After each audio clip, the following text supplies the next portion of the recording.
Vamos a comenzar, yo creo, y empiezo como siempre pues agradeciendo a las excelentísimas y ilustrísimas autoridades que nos acompañan hoy y a todos ustedes pues darles unas buenas noches y la bienvenida pues a este Palacio de las Cigüeñas, a la inauguración de una nueva exposición enmarcada dentro del Aula Militar de Cultura del Centro de Formación de Tropas número 1. En esta ocasión, la exposición es con motivo del 400 aniversario de la muerte de Cervantes, que, como saben, además del mejor escritor de todos los tiempos, también fue soldado de la infantería española. El Ejército de Tierra, con motivo de ello, pues ha querido hacer un esfuerzo y celebrar esta efeméride de una manera un poco especial. Y, en consecuencia, el Aula Militar de Cultura del Centro de Formación pues ha querido unirse a esta iniciativa y, dentro de nuestras limitadas posibilidades, pues hemos hecho que las actividades del aula giren este año en torno a este personaje. Por ello, además de las dos conferencias que dimos ya ayer y antes de ayer, tenemos hoy pues el placer de presentar una exposición que, bajo el título Cervantes, soldado y escritor, recoge una muestra de las dos facetas de este personaje. Antes de explicarles pues de una manera muy breve lo que es la exposición, pues quiero agradecer a la Diputación Provincial de Cáceres la cesión de importantes fondos de la Biblioteca Alonso Zamora Vicente, en base a los cuales hemos sido capaces de realizar la parte más basada en la faceta de escritor de Cervantes. También a don Jesús Manchón, que es actor y director teatral, quien, antes de que pasemos a ver la exposición, nos va a interpretar el monólogo Memoria última de Cervantes, de Marino González Montero. En lo que respecta a la parte más puramente militar, que está aquí en la Sala Mora, pues indicarles que la hemos hecho basada en paneles, y lo hemos organizado de manera que en la pared que tenemos aquí, nada más entrar a la izquierda, pues hemos buscado los textos en los que Cervantes habla de la milicia, normalmente comparándolo con otras profesiones. Lo que vemos ahí lo hemos ilustrado con cuadros importantes de la época. Posteriormente, en el panel frontal tenemos el último cuadro que ha hecho Ferrer Dalmau, en el cual se ve precisamente a Cervantes en la batalla de Lepanto. Le hemos pedido autorización para que nos mandara un fichero del que pudiéramos sacar con la calidad suficiente esa imagen, y nos lo ha concedido. En la parte frontal ya tenemos un poco la explicación de su vida como militar y también unas ligeras explicaciones sobre los tercios, cómo estaban organizados y cómo se organizaban, y también una cosa curiosa que hemos encontrado, que es el himno que tenían los tercios en ese momento. Por último, en la parte de la derecha, en la pared del fondo de la derecha, pues hemos colocado la efemérides que el Ejército de Tierra, el GEME, el Jefe de Estado del Ejército de Tierra, nos ordenó leer el día del 400 aniversario de la muerte de Cervantes para difusión en todas las unidades de España. Todo ello lo hemos acompañado de algunas armas de la época, de las que tenemos en nuestros fondos y que hemos puesto para que nos hagamos una idea de cómo funcionaba. Eso es lo que es la parte más militar. Luego le voy a pasar la palabra a Adrián, que nos va a explicar la parte más de escritor, pero antes de hacerlo, pues quiero, por supuesto, pues agradecerles nuevamente el que hayan querido acompañarnos en este acto, y recordar y reiterar que verdaderamente es un honor y un privilegio para todos nosotros que estén aquí hoy acompañándonos, luchando contra el frío y contra el fútbol, sobre todo. En lo que respecta, como he dicho antes, a la faceta más literaria, Adrián Guzmán Aparicio nos lo va a presentar a continuación y voy a decir 4 palabras sobre él. Es diplomado en Biblioteconomía por la Universidad Carlos III de Madrid. Es licenciado en Documentación por la Universidad de Alcalá de Henares desde 1996, funcionario del Grupo A de la Junta de Extremadura desde el 97. Ha trabajado en el sector privado realizando trabajos de catalogación, retrospectiva y migración de sistemas bibliotecarios. También ha trabajado en el Instituto de la Juventud, en su biblioteca y en el Centro de Documentación Juvenil. Desde el año 97 es funcionario de la Consejería de Educación de la Junta de Extremadura, siendo responsable de su archivo y de la unidad de información hasta el año 2013. Desde finales de ese año presta servicios en la Diputación Provincial, siendo responsable del Archivo Biblioteca Provincial y de la Biblioteca Alonso Zamora Vicente. Por lo dicho, Adrián, muchas gracias de corazón por tu colaboración y cuando quieras tienes la palabra. Muchísimas gracias, buenas tardes a todos. Y en primer lugar, pues por supuesto, quiero agradecer al Centro de Formación de Tropa número 1 del Ejército de Tierra la solicitud de participación en un acto de la importancia del presente dentro de la Semana Cultural en la edición ya 24ª del Aula Militar de Cultura. Tengo que destacar, me vais a permitir, tengo que destacar la labor profesional del equipo del suboficial mayor Osorio, que ha hecho posible que el trabajo haya sido en común y ha sido súper fácil, o sea, muy fluido. Quiero agradecer también públicamente al equipo al que represento, por supuesto, sin entrar en especificar nombres, el equipo de Archivo y Biblioteca y, por supuesto, la Biblioteca Alonso Zamora Vicente. Y también una figura clave, su antigua directora hasta su jubilación, de Antonia Fajardo, en el año 2010, puesto que desde el año 90 que se compra el legado de don Alonso y se crea la biblioteca, pues han trabajado de una forma realmente admirable, a la altura de la calidad que merece la colección de don Alonso. Quiero también aprovechar y hacer público el agradecimiento a la familia Zamora Canellada, porque sin su colaboración no sería posible mantener el fondo ni la calidad de los materiales bibliográficos que luego van a tener la oportunidad de ver. Bueno, cuando recibimos la petición del Aula Militar de Cultura de colaboración y la solicitud de instalación de los materiales allá por el mes de junio, creo que fue, pues bueno, bastaron un par de conversaciones telefónicas, cruzar unos cuantos correos electrónicos para ponernos enseguida de acuerdo los materiales susceptibles.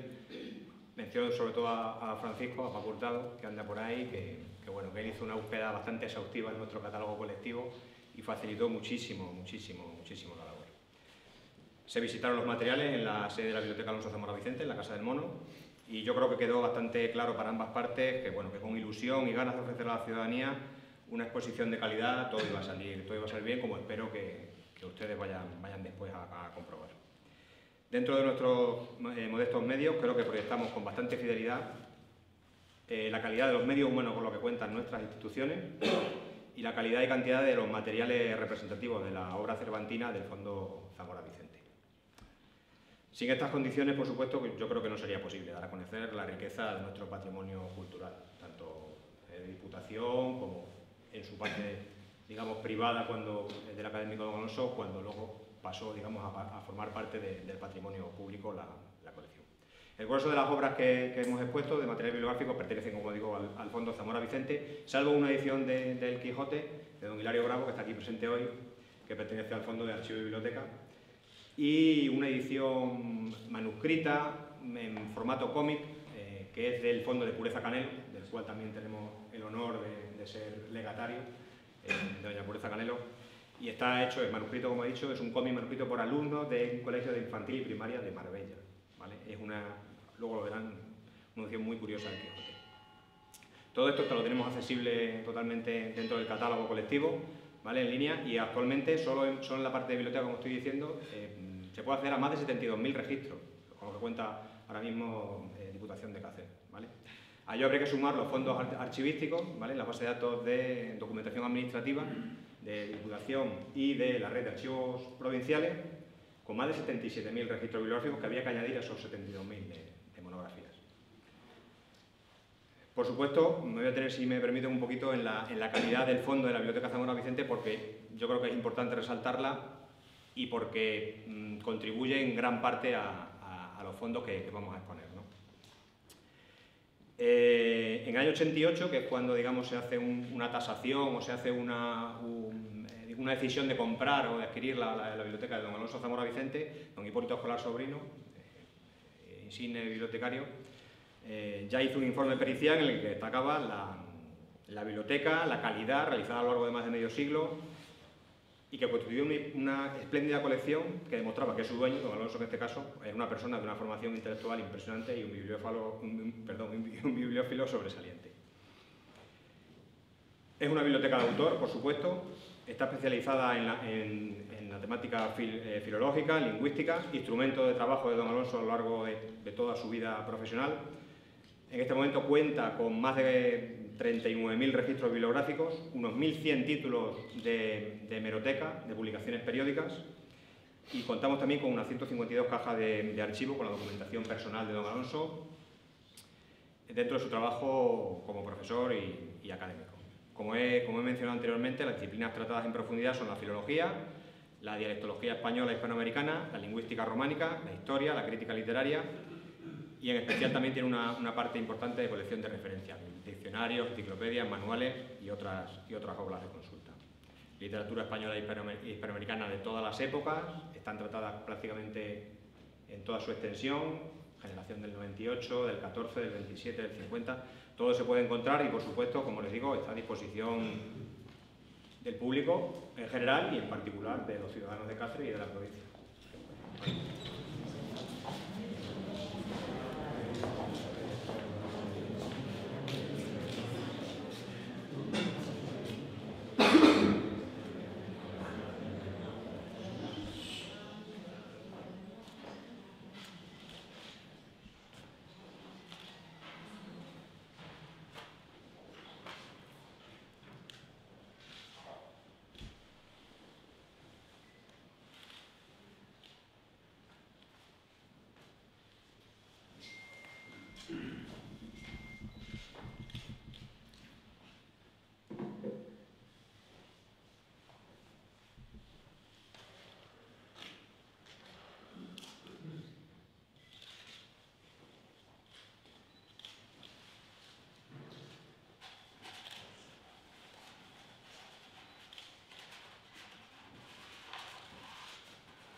Heme aquí con un pie en el estribo, cumplidos los tercios de lo que di en llamar mi vida, dispuesto a subirme a esta novedosa cabalgadura.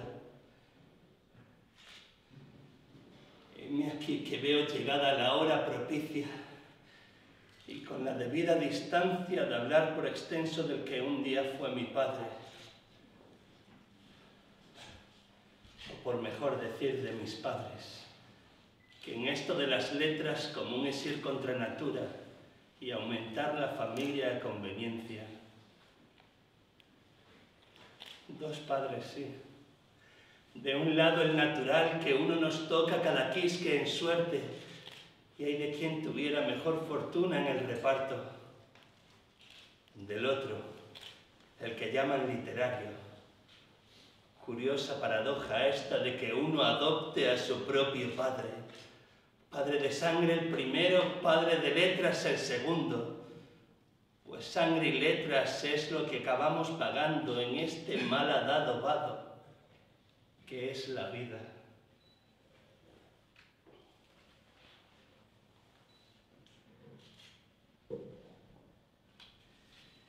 Y pues he de seguir un orden.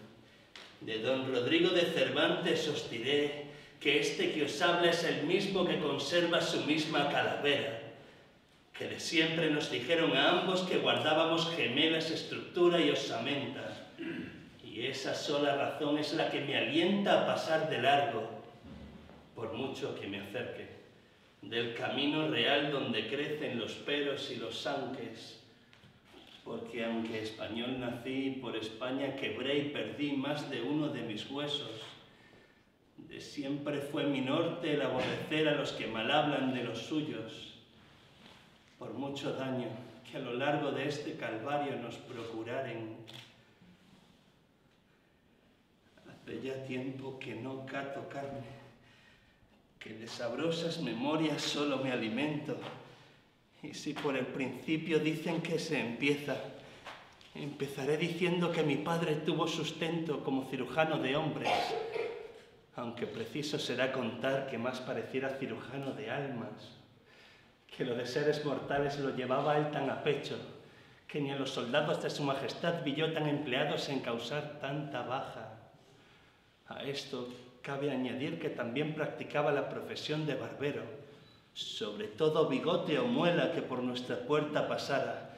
Así puedo decir que no había en todo Alcalá casa donde tanta sangre se derramara. Entenderán ahora, vuesas mercedes, por qué doy en llamarlo padre de sangre. Como quiera que la clientela menguaba en la misma proporción que aumentaban las lápidas del Camposanto, mi madre, doña Leonor de Cortinas, más agraciada de seso que mi padre, le aconsejó que marcháramos a otro lugar, allí donde tuvieran algo más de aprecio por las artes. Eso le dijo. Así, sin yo quererlo, me hice el mántico pucelano, sevillano, cordobés y madrileño en poco menos de 10 años, odiando a mi padre por tan errante estela. Poco sabía yo entonces del cómo aprovecharía más tarde semejante odisea. A pesar de todo ello, todavía hoy le quiero bien. Creo que porque era el único que de siempre entendió mi tartamudeo y mi timidez. Por eso y porque nunca recibí castigo suyo cuando llegaba a casa con aquello de que había ido a ver uno de esos pasos del gran Lope, aquel que llaman de rueda. Presente lo llevo a diario, muy a la mano, en las alforjas de la memoria, para echar cuentas, para echarme cuentas, que lo que un día fue reproche intolerable, hoy tornóse melecina que tomo a sorbos espaciados si vienen buenas, y a tragos sin descanso si malas vienen las cuitas. Cumplidos los 22 marché de Madrid a causa de un asuntillo, que de tan negro no viene aquí al caso contarlo en esta hora del alba, y metíme a soldado, por ver si en aquello de velar armas encontraba yo velada fortuna. Comencé entonces el viaje a ciegas, a tontas y a locas, y no hablo de mujeres, aunque algunas hubo, sino de un deambular a tientas por veredas y caminos de ballenas, todas aquellas sendas que me llevó la vida sin saberlo, al conocimiento del que sería mi segundo padre. Sucumbí a los cantos de Silena, allá en las costas de Sicilia o de Nápoles, que no lo recuerdo bien, aunque sí tengo por cierto que en aquellos cantiles dejé yo mi promontorio. Anduve, navegué, hice la guerra, estuve preso por tierra, mar, en nombre de Dios contra los hombres, en sombría y hacinada celda. Con todo ello aprendí, sufrí y me desprendí de querencias e incluso de algún miembro. Pero solo fue al regresar de nuevo a España que llegué al convencimiento de que esta ínsula albergaba todo género de inmundicia. Gente vagamunda, holgazanes y mal entretenida. Y no sé bien en esta hora si fue por todo esto, por lo mucho que había vivido, por mi malhumorado carácter o por la natural indolencia que de siempre habíamos sufrido en la familia, que me dio por escribir poesía.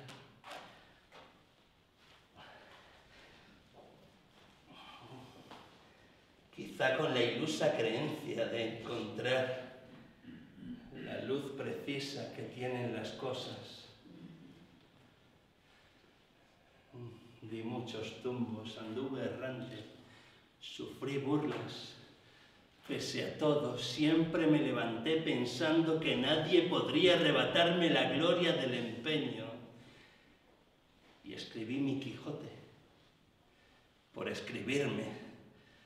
Pues como Quijano vivía yo mismo. Recuerdo que era por marzo.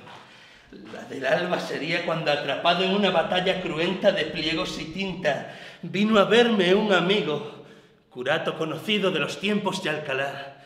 Traía mucha prisa, mucho miedo, y el encargo de que le escondiera un manuscrito que llevaba por título El relato del peregrino. Me contó de qué trataba aquello. Era la biografía del fundador de la orden que llaman Compañía de Jesús, el padre Íñigo López, que dicen de Loyola, dictada de su boca a su secretario, el padre González da Cámara.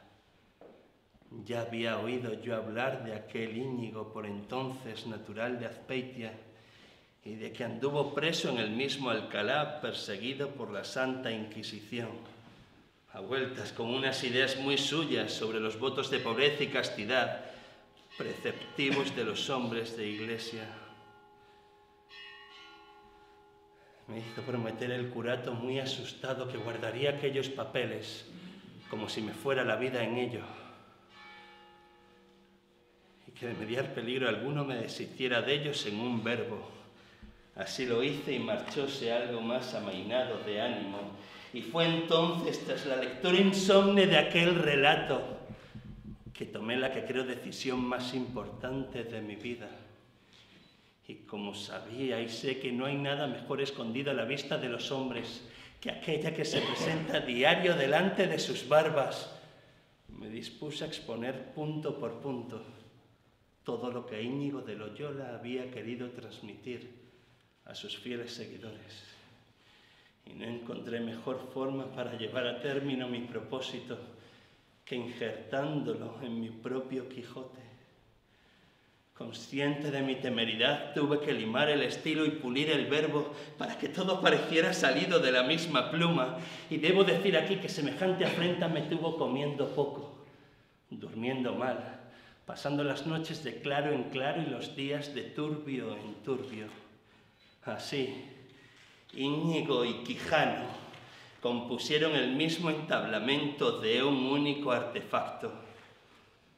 Confieso que me sorprendió sobremanera el éxito de mi empresa y la forma en que este pueblo envidioso y ruin aceptaba que le espetaran su propia envidia y ruindad a la cara, como si no fuera con ellos. Extraños e ignotos son los intersticios del alma humana, y prueba de lo que cuento fue aquello de Avellaneda, que no me detendré yo ahora en explicarlo por no dar más noticias de ello, y vuelva a verse beneficiado el tal sujeto. Solo diré que si de primeras anduve dubio, de segundas fue el motivo que me movió a escribir la segunda parte de mi libro, y que me salió más ignaciano si cabe que el primero. Quizá por eso hice coincidir el día de la muerte de mi Alonso Quijano con la del desdichado Íñigo de Loyola, mi padre ahora ya, por los siglos de los siglos.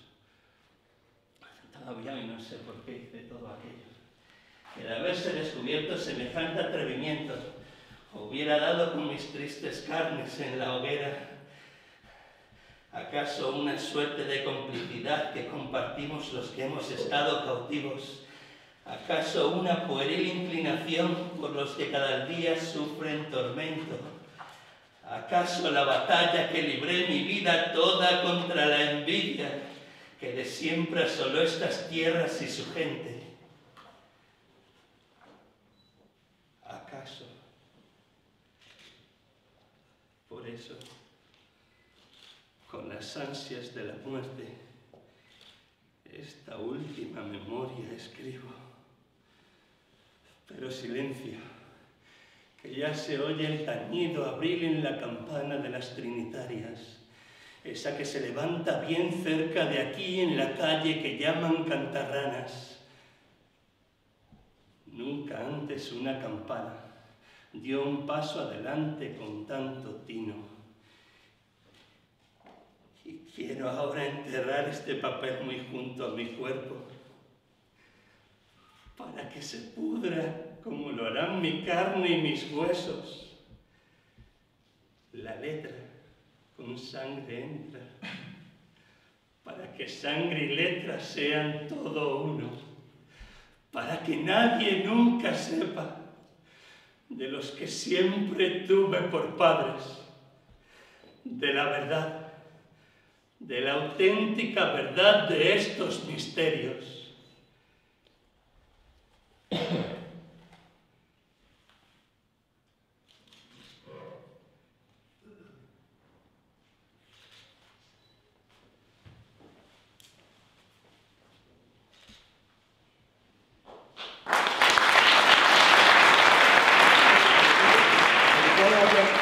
mención a la milicia. El primero que vemos, pues hace una mención y compara la milicia con la literatura. La verdad es que Cervantes siempre ponía por delante de la milicia. El siguiente, pues hace una mención, lo tenemos ahí con una de las pinturas de la batalla de Lepanto, y habla el propio Quijote de un soldado llamado tal Saavedra. El siguiente que tenemos, pues hace una comparación entre la milicia y la religión, y poco más o menos que viene a decir, pues que los religiosos, pues que sí, que efectivamente oran, que piden a Dios, pero que lo hacen a cubierto, bajo techo y con unas condiciones favorables, y que el soldado hace prácticamente lo mismo, pero encima se está jugando la vida campo abierto, espada en mano. Si continuamos, pues vamos viendo otro que hemos documentado de la batalla de Lepanto, donde, como sabemos todos, participó Cervantes. Y bueno, pues esta batalla de Lepanto, que ellos consideraban pues, que había sido ganada en base a que habían tenido pues, el auspicio de la Virgen del Rosario. También vemos otro panel que cita en el Quijote a Diego García de Paredes, que todos conocemos que era el Sansón extremeño, entonces también lo hemos querido incluir. Y por último, bueno, pues ya cuando Cervantes estaba ya de recaudador en Sevilla, pues un soneto que hace, soneto con estrambote, que estaba dirigido al túmulo del rey Felipe II en Sevilla. Nos ha parecido una cosa curiosa, de que era, bueno, eso le llaman el señorío de Sevilla, que se colocó en ese túmulo, que en principio iba a durar 2 días, pues dedicado a Felipe II, pero al final todos los señoritos sevillanos, pues todos querían figurar en el asiento principal y al final tuvo que durar más de 2 meses para que diera tiempo a que tanto la Biblioteca Alonso Zamora Vicente como Archivo y Biblioteca de Diputación de Cáceres, como el legado de Pureza Canelo, como una muestra representativa de la obra cervantina. En esta sala, en las paredes, y esto hay que agradecérselo al aula de cultura de CEPOT, son representaciones de carteles de versiones cinematográficas a lo largo de la historia en distintos idiomas de distintas nacionalidades del Quijote, ¿vale? Y en las 2 vitrinas tenemos puramente lo que son materiales bibliográficos, distintas ediciones del Quijote. Muy rápidamente, versión facsímil sobre la edición Príncipe de Juan de la Cuesta, editada por la Real Academia Española de las Letras. Esa es la edición de Doré. Esa es una edición de Saturnino Calleja, principios del siglo XX. Esta es una edición del Quijote de finales del XIX de González Rojas, con láminas ya, las litografías en color.